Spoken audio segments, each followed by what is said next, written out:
Just wait and see later. What color is it? It looks like it's gray. Just wait later. Hi guys! So today, naggala-gala ako. Nagrampa-rampa ako sa labas. And nagtingin-tingin, nag-window shopping after mag-grocery. And nakakita ako nitong hair coloring from Japan na ginagamit ko ever since I was in college. I've been using this product, and then hanggang sa Japan, talagang ito lang yung ginagamit kong product. Nag-iiba-iba lang ako ng color na ginagamit, but this is the brand that I always use. This is super nice. I really love this one. I really recommend this. It's very gentle. It's very soft kapag ginamit nyo. So, yeah. It's been a while na magkukulay ako ulit. Last time ako nagkulay is back in Japan, 2 months prior or 2 months before ako magpunta dito sa Australia. So, right now, finally, nakakita ako ng pangkulay. So, today magkukulay tayo and I will be back. Magpapalit lang ako ng damit para hindi mahawaan ng pangkulay yung suot kong damit. So, yeah. See you guys later. Okay, so nakapagpalit na ako ng damit and hindi ko alam kung saan ko ilalagay itong phone ko para makapag-video dahil nasira ang aking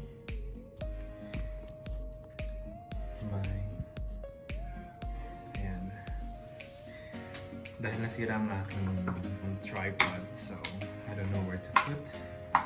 And yeah, so this is the hair coloring that I use back in Japan, which is I got here in Australia. Sobrang easy yung gamitin at sobrang ganda niya na product para sa buhok. Hindi siya nakakahalamish ng buhok ko. Kasi meron siyang mga, actually hindi ko naman siya ganun nababasa, pero sa pagkakaintindi ko talaga, kahit matagal ko na siyang ginagamit, meron siyang honey. Meron siyang honey. Yan. Meron siyang honey na kasama. Ulit-ulit. Meron siyang honey na ingredient something sa product na to. So, kaya maganda rin siya. Nakakalambot din ang buhok. So ngayon, ang gamit kong color is this classic ash. In Japan, I think ang gamit ko last time is Nudie Beige. Basta yung beige color. And actually, try na yata ako nitong ash last time. Na meron siyang pagka something na ash green effect sa buhok, which is really nice. So this one I will try it. Kasi ngayon, yung hair ko is medyo maitim-itim na siya. Maitim na siya, wala na yung kulay. So mostly natural hair na yung naandyan. So, yeah. So, paano ba siya gamitin? Madali lang siyang gamitin dahil para ka lang nagsha-shampoo ng buhok mo. So, i-mix mo lang lahat ng ingredients. Tapos meron na rin siyang kasamang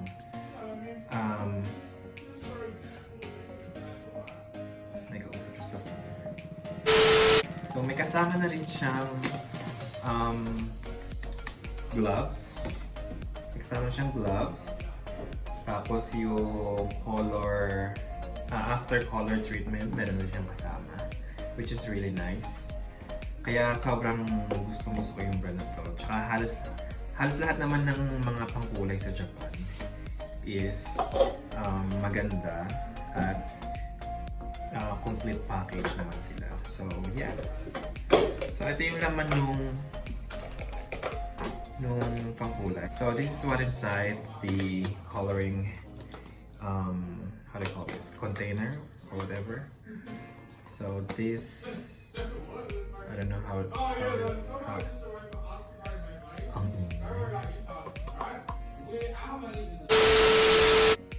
so yeah, going back, that's actually one of the reasons why I'm having a hard time to film video here inside our apartment, because he's working from home and yeah, I can't do anything, and I'll just wait for him to go outside and go for a run so I can film, but that was just for like an hour and a half or maybe.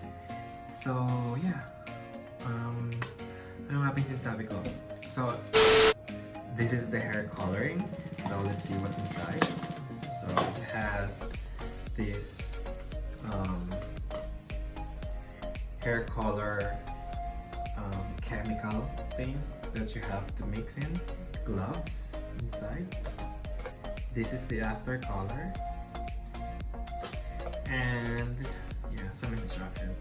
So I've been using this product or this hair coloring for more than 5 years now. So I basically knew what I'm going to do. So let's just mix this too. And also they have a different type of hair coloring. The other one has a comb that you can put on top of it, and then you can just comb your hair with the hair coloring. So yeah, and this one is a shampoo type of coloring thing, hair coloring. Just put this first. One, just put inside the cup. Next, this number 2, just put it in. This is actually very easy hair coloring. Next, once you put that 2 chemicals inside this cup, just shake it for like 30 shake. Yun na siyang bumula.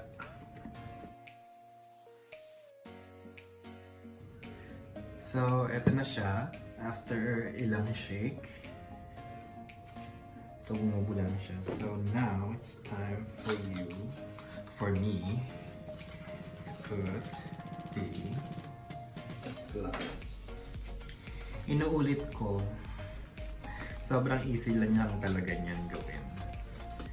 Para ka lang talagang nagsha-shampoo. Again, it's like what I said. It's really easy to use.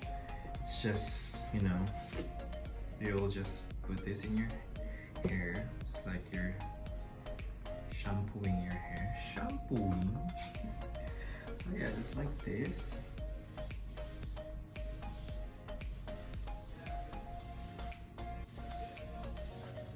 So hayaan ko munang malagyan yung buong hair, and then we can just scrub from the roots kapag nalagyan na natin lahat ng buhok.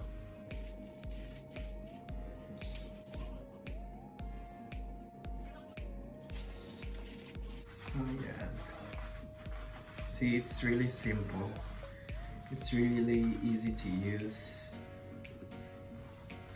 This is just a one-click video, guys. This is one click, one time only recording because I can't hold my phone and there's no turning back. So I'll use English and Tagalog in this video. So I'll try my best to put subtitles on this video. So yeah, wish me luck. It's really hard to put subtitles sometimes. Dito sa lamin. Wait lang. Sure lang ba yun? Ikakalat lang natin siya. Tuwan-tuwa. Narinig niyo ba? Tawa yung isa. Tsaka yun sa maganda dito sa pangkulay na to. Pag kumulay na sa balat, hindi siya matagal matanggal. Next, ito na.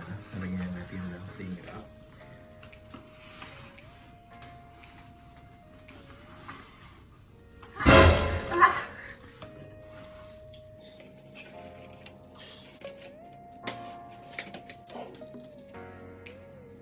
One hour lang natin siyang ibababad, tapos pwede natin siyang balawan. Ayun ang kumulay na. O, diba? Wala na siya agad. Sa ano lang siya, sandali lang siya. Hindi niyo pala naitatanong. Siyempre, paano niyo naman maitatanong, diba? Nagkakausap pa tayo ngayon. naka-life ba tayo ngayon? So, dati kasi ginagamit ko siya nung high school, nung long hair pa ako. Try kong ilagay kung saan man dito yung dati ko. Pero, ito na kasi yung brand talaga na pakulay na ginagamit ko. Kaso ibang shade of color lang. Ginagamit ko yata nun is yun nga yung Naughty Beige or Natural Brown or something. Basta more on brown color. And I always got this compliment of, you know, like, oh, yung ganda ng kulay ng buhok mo, saan mo nabili yan? Or saan ka nagpakulay? Kasi parang ang hirap or walang ganong klaseng yung timpla nung kulay na yon sa mga parlor sa Pilipinas. Mga sobrang harsh na chemical sa buhok na sa Philippines is yun ang mas ginagamit sa mga parlor. Kaya minsan talagang kailangan trusted niyo yung pupuntahan yung parlor or if ever gagamit kayo ng pangkulay, make sure na malinis yung, or malinis, make sure na magandang klaseng brand. That's why, again, I will recommend this. It is not sponsored, but I really love this brand. I've been using this for 5 years. Paulit-ulit. So yeah, and I'll see you guys later after 1 hour pag babalaw na ang vlog. So, mamaya ulit. Bye! Tingnan natin yung reaction niya kapag nakita niya ako ng ganito.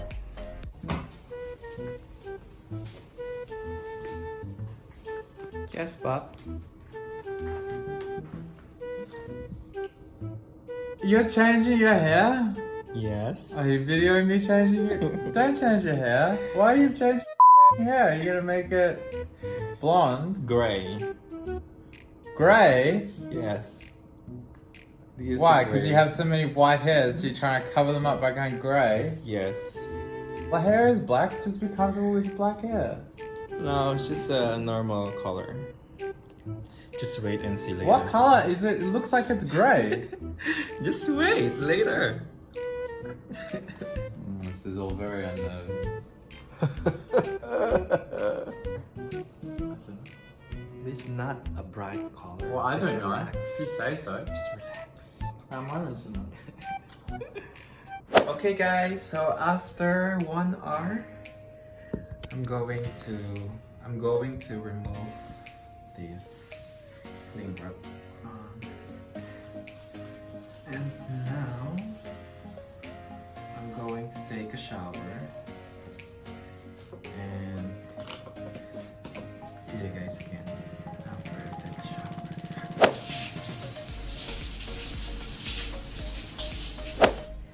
So, diniretso ko ng ligo yung pagbabanlaw ng buhok ko. So, ngayon, bablower na natin siya.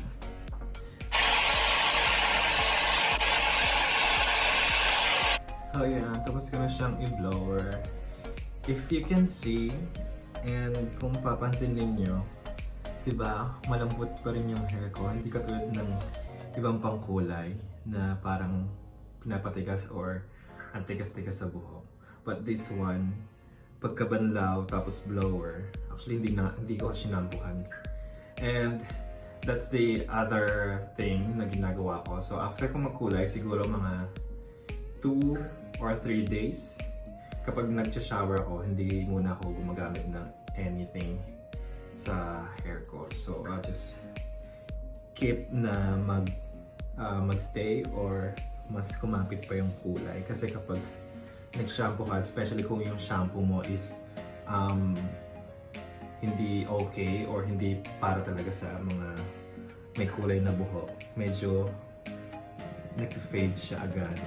So, nahayaan ko muna siya mag-stay muna ng mga ilang days kapag nag-shower ako. And then, yun, after nun, normal routine na shampoo, conditioner, and stuff like that. So, yeah.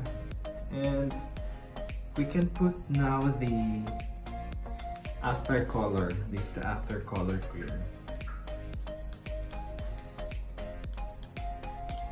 And then you can just put it in your hair.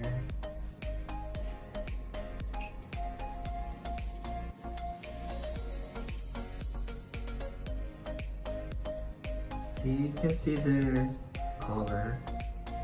It's really nice. It's really shiny. Even though hindi pa natin ina-apply kanina yung yung treatment cream. It's already shiny. And now it's very soft now. Yeah, just like that. Just leave it for, like 24 hours. Just wait na mag-produce ng natural oil yung hair and your scalp. So yeah, that's it. It's very, very simple. It's very easy hair coloring from Japan. So yeah, I hope you guys like this video, and I don't know if I can put some link where you actually can buy, but maybe you can just search BeautyLabo. Maybe you can find this in your nearest Asian grocery supermarket or grocery store or drugstore, whatever, kung nasan man kayo. But yeah, that's all. And I hope you guys, ooh, there's something more. See you guys on my next video. And please don't forget to like and subscribe. See you guys. Bye.